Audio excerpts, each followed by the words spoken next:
main military factor in staving off the collapse of what is left of Laos is a massive bombing campaign. It involves Navy and Air Force jets, including B-52s, as well as the U.S.-supported Royal Lao Air Force. Most of the strikes in Laos are directed by American Air Force officers called FACs, or Forward Air Controllers. Accompanied by a Laotian observer, they cruise over enemy territory in a light plane, armed only with smoke rockets. Their task is to locate and mark the targets for the bombers. It's probably the most dangerous job in Laos. No one in Washington or Vientiane will say just how many bombs are being dropped or exactly where. But the facts say civilian targets are avoided.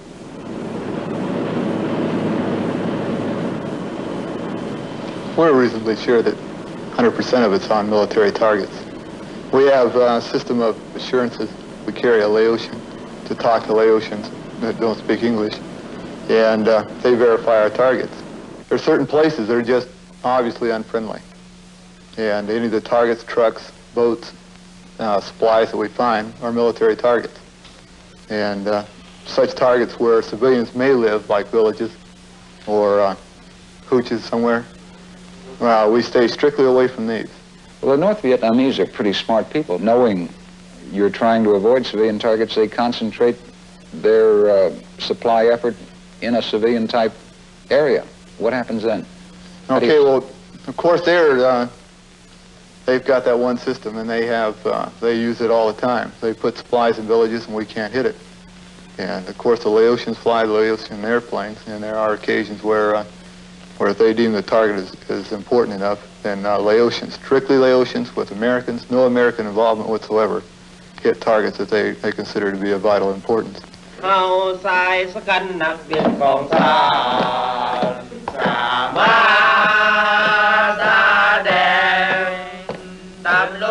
The Royal Lao Air Force is an American-created byproduct of the secret war. It's trained, equipped, and advised by Americans.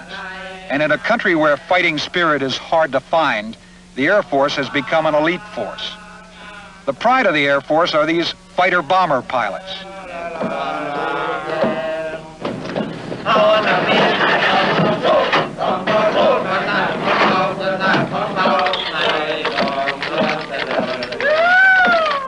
Actually, their fighter bombers are T-28s, originally built as trainers during the Korean War. But they are rugged, easy to maintain, and carry a surprisingly large load of bombs, rockets, and napalm.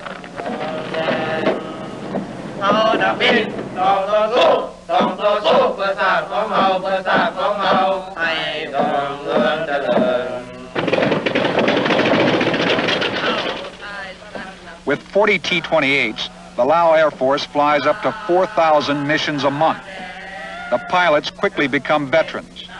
They are paid about $55 a month, plus a bonus of $1.60 per combat mission. By any standard, their losses have been heavy. The sons of 2 Laotian cabinet ministers are among the pilots who have been killed.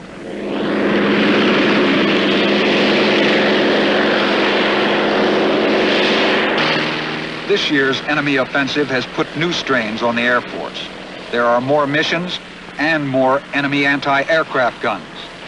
For the pilots we flew with recently, it was the 5th mission of the day.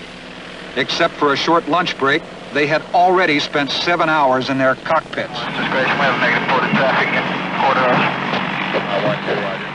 One of the things the ICC would like to investigate is Air America.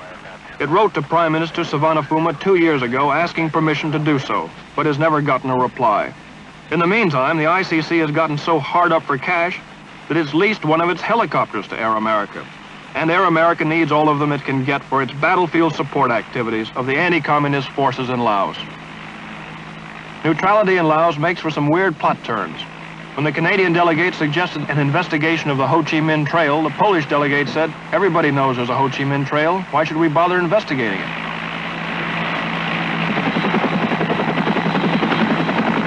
And so it goes in Laos. The job of this American colonel is to keep the neutralist troops supplied, functioning, and most important, fighting. That's the same job our military advisors have in Vietnam. But here, for the sake of protocol, they are called military attachés of the American Embassy. The Commission has been doing, is always anxious to do whatever it can to, but it has its limitations.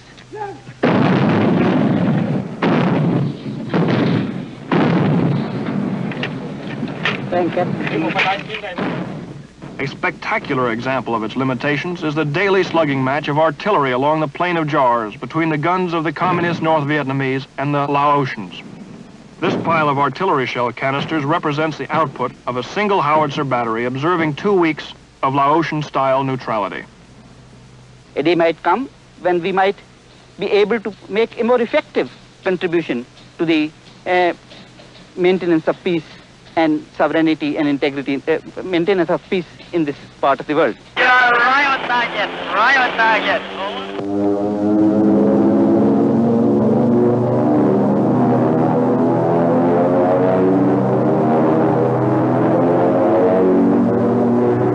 We're coming in from an altitude of about 2,000 feet.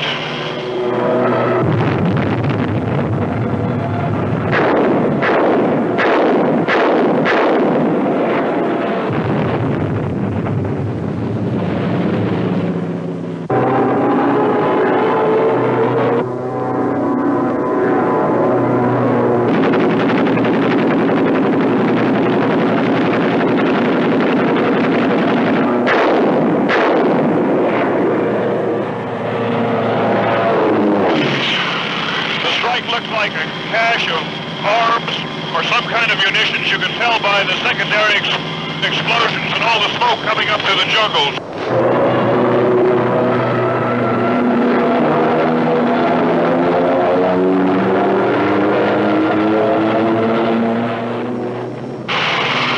You can see the napalm hit and explode in those trees.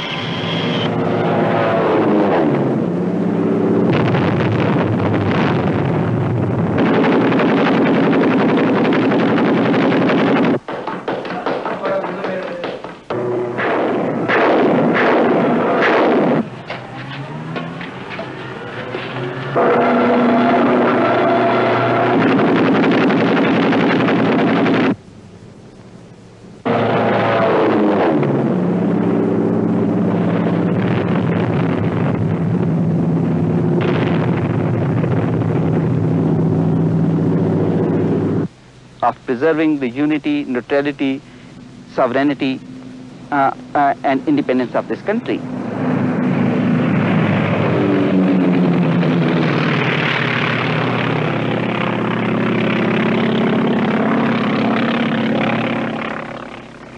And we have to take solace from what Milton said, they also serve who only wait and watch.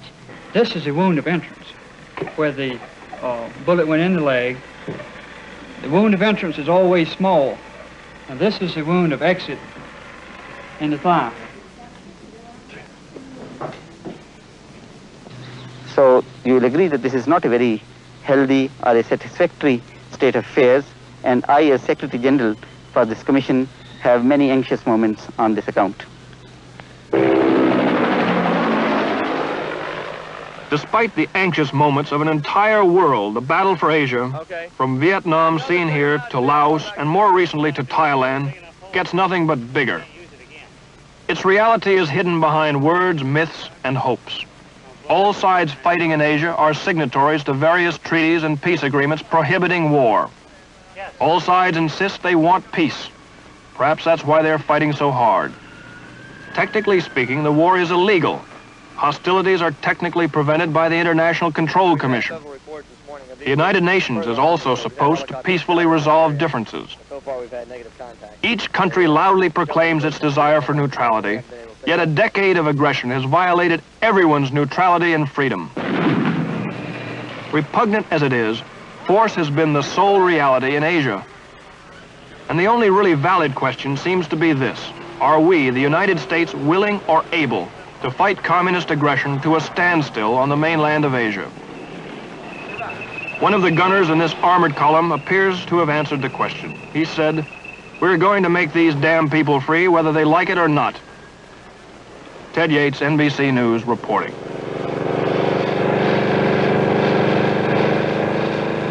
When the communists overrun these villages, they like nothing better than to add a U.S. plane to their war trophies.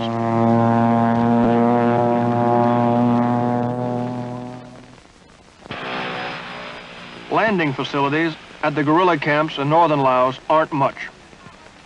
They are so bad, in fact, that a new kind of aircraft called STOL, for short takeoff or landing, have to be used. This turboprop creation is a Pilatus Porter. It will lug 2 people and a ton payload over the mountains at 174 miles an hour, land in 150 feet, and take off in 300. With a 35-mile headwind, it gets off in 20 feet. And like the unconventional Pilatus Porter, the war in Laos has developed a new breed of frontline American advisor. Jack Williamson here is the example. Although a civilian, his main job is to keep the Mayo able to fight the communists. To do this, he spends much of his time behind enemy lines, is shot at often, has contracted malaria, hepatitis, and dengue fever. He's also learned to live with the Mayos, speak their language, and earn their loyalty. So effective is his work, the communists have placed a $25,000 reward on his life. Williamson's only fear, however, is that the United States will grow weary of the war and abandon our Mayo allies to the communist invaders. Here he asks the guerrillas why they fight. I asked him, why don't they like the communists? He says because, one, when the communists come, they force the men to be bearers for the Vietnamese soldiers. They must carry their rice, they must carry their ammunition. They don't like this. Second, they take all their women, and their women are passed among the soldiers, the Vietnamese soldiers, and they don't like this. And 2, they take their children and send them to school, and they never see them again, and they obviously don't like this. And there's a lot of other things that kept going on, but this is basically, they don't like the Vietnamese coming in and taking over. Totally committed. And since they made this commitment, they'll be totally annihilated if the help isn't given. There's no question about it. The Vietnamese is to completely annihilate these people, because it's the only real resistance they've met out here as far as this country is concerned. In Laos, the Mayo guerrillas are doing to the communists what the Viet Cong are doing to us in Vietnam. Their hit-and-run ambush tactics against invading Vietnamese units in Laos are not only militarily effective, but have forced the so-called communist liberators into the embarrassing position of fighting a counterinsurgency war. But the war has driven the Mayos from their farms, and they are hungry. So the biggest part of Jack Williamson's job and U.S. aid is just to keep them eating.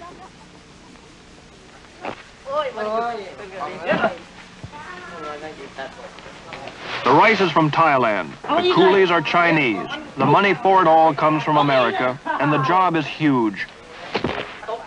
To keep just 130,000 tribesmen fed and fighting takes over 20,000 tons of rice a year, plus wheat, corn, and oil. All this cost the United States over $5.5 million. These coolies manhandle 50 tons of rice a day. What they are doing is rebagging rice into 80-pound loads for airdrops. Each bag is double strength and hand-stitched shut, so it's not as apt to burst on impact from the airdrop. All in all, about 250,000 Laotians have been driven from their homes by the war, about 10% of the total population, and we're helping to feed most of them too. But the Mayo Rice Lift is our biggest single operation. From this warehouse in Vientiane, the bags are trucked to the airport and loaded on Air America transport planes. 2 years ago, Air America rice planes had the skies over Laos pretty much to themselves. Lima 36, Jolly Green 56. Calling Jolly Green 56, say again. This is Hotel 22. I don't think there's anyone up on the radio at 36. Today, the radio channels are full of American voices involved in our air war against North Vietnam and communist supply routes in the South. But this mission is to drop rice, not bombs. The target is the nameless Mayo camp, where Jack Williamson has learned the rice supply is exhausted. 36, Jolly Green 56. 750 is Carberry inbound, going to tower. We'll have 1,200 pounds on board. The problem now is whether or not the pilots can find the camp. The solution seems to be to bank through the clouds for a closer look, and in the process, avoid hitting a mountain or enemy anti-aircraft fire.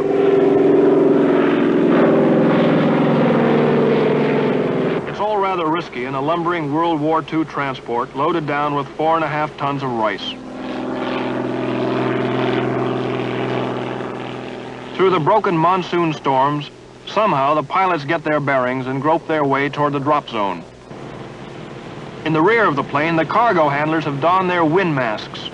These men are called kickers because they literally kick the cargo out.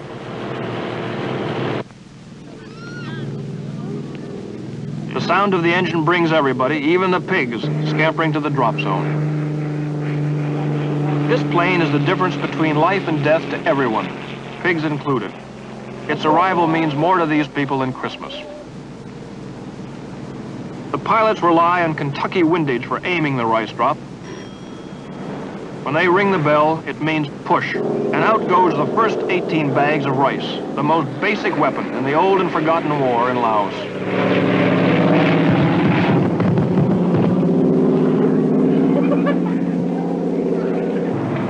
Air America pilots have become expert in this kind of sharpshooting. From 1,000 feet, they can generally put 90% of the bags into an area the size of a tennis court.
The plane drops 108 sacks. This amounts to a 10-day supply for the 3 companies of guerrilla troops who hold this outpost and their families.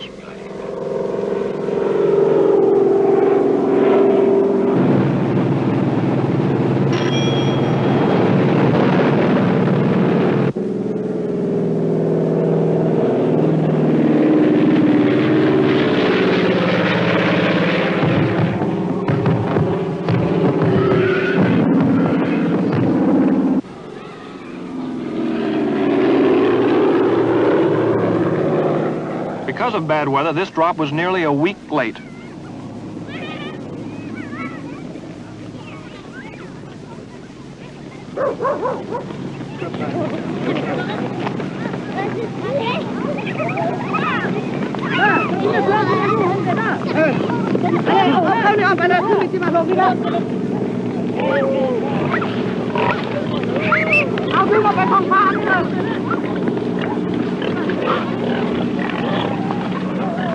The U.S. aid program in Laos is not perfect, but it has come a long way from the early days when much of our money went to finance the import of Scotch whiskey and luxury automobiles for the politicians and generals back in the capital.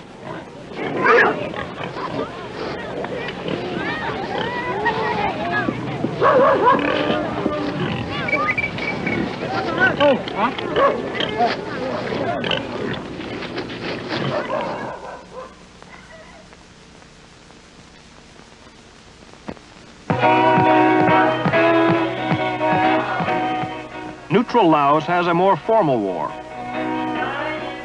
These young Royal Lao Air Force pilots are part of it. After a day of combat missions, many supplementing American airstrikes on communist supply routes in Laos, they relax a bit. Their pay is $12 a month. There is no flight pay, and their tour of duty is for the duration of a war that has no end in sight.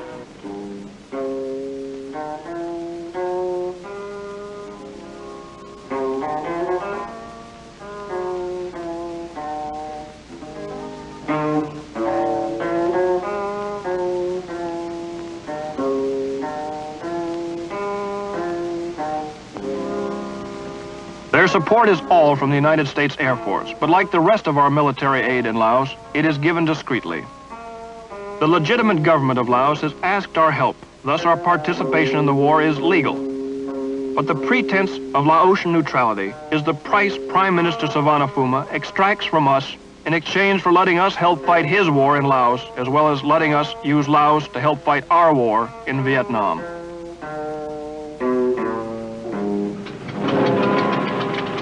The masquerade of neutrality is based on Savanaphuma's reluctance to be labeled an American puppet, and his hope that genuine neutrality may come to Laos when the armed communists in his country have been forcefully driven out. Whatever may or may not happen in Laos, today and for the last 12 years, it's the same long war. Hello, Yates. Do you read 976? This is Yates. The Royal Lao Air Force has 24 of these C-28 fighter bombers in action. When the weather permits, they fly 7 days a week, supporting ground troops and shooting up North Vietnamese supply lines into South Vietnam along the Ho Chi Minh and Sihanouk trails, both of which run through Laos.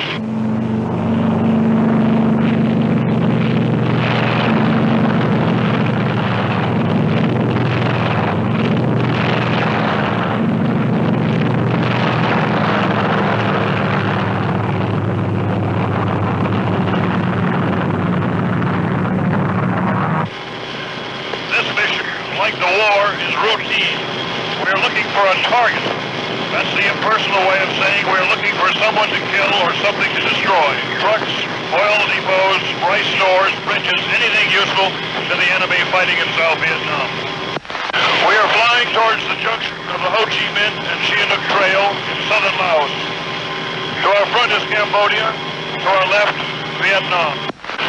We are armed with 750-pound bombs, rockets, napalm, and 50 caliber machine guns.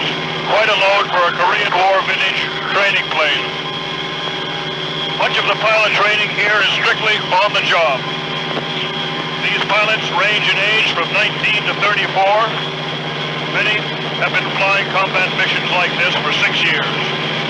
They go to war every morning as routinely as an American man goes to his office. About 8,000 feet below us is the famous Ho Chi Minh Trail.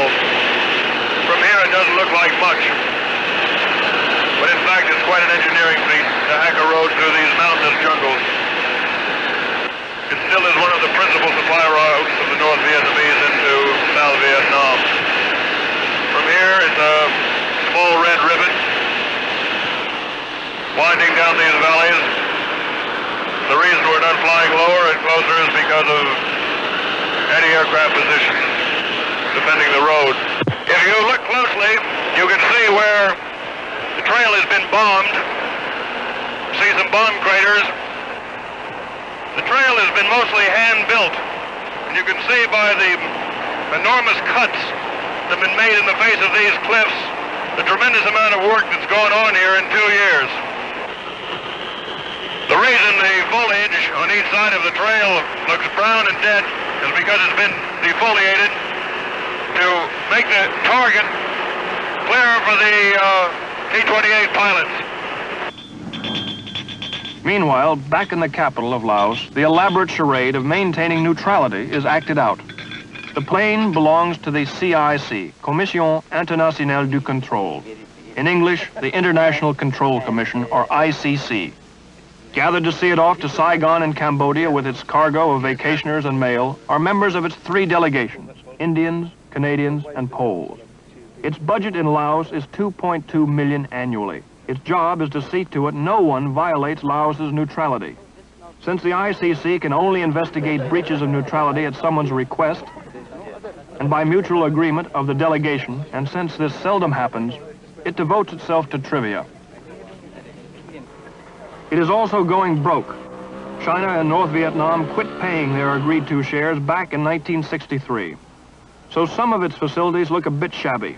The Indians use this building beside the Mekong River. The Poles live outside town, where several of them have become expert orchid growers.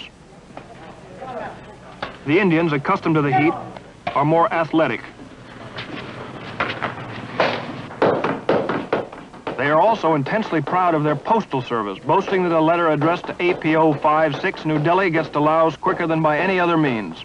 The problem is there's seldom any official mail about the war they are supposed to control. So all the efficiency merely ensures record delivery of personal mail. They have their own wireless network too. On the circuit are its delegations in Hanoi and Saigon, who are also responsible for maintaining peace in Southeast Asia.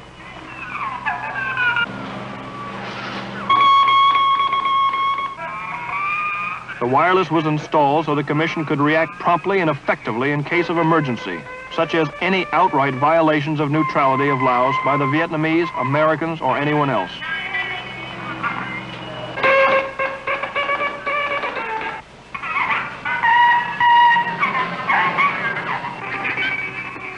Most of the Commission's paperwork involves its unpaid bills, but on the few recent occasions that the Commission, with the Poles always abstaining, have actually made investigations, the reports have run up to 700 pages. They are sent to the co-chairman of the Geneva Agreement, Britain and the Soviet Union, and that's the last of them.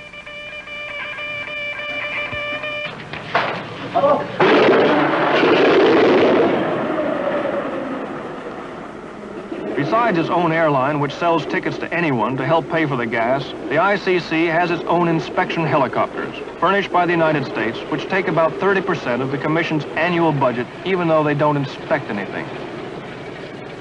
Once, several years ago, the ICC tried to stop a communist offensive by helicoptering an observer team into its path. The communists kept right on coming, and the ICC barely got out with their lives. Since then, they stay parked. Impotent it is, but the ICC has many dedicated people who would like to do their job. Residing at this comfortable Vientiane mansion is the Indian chairman of the ICC.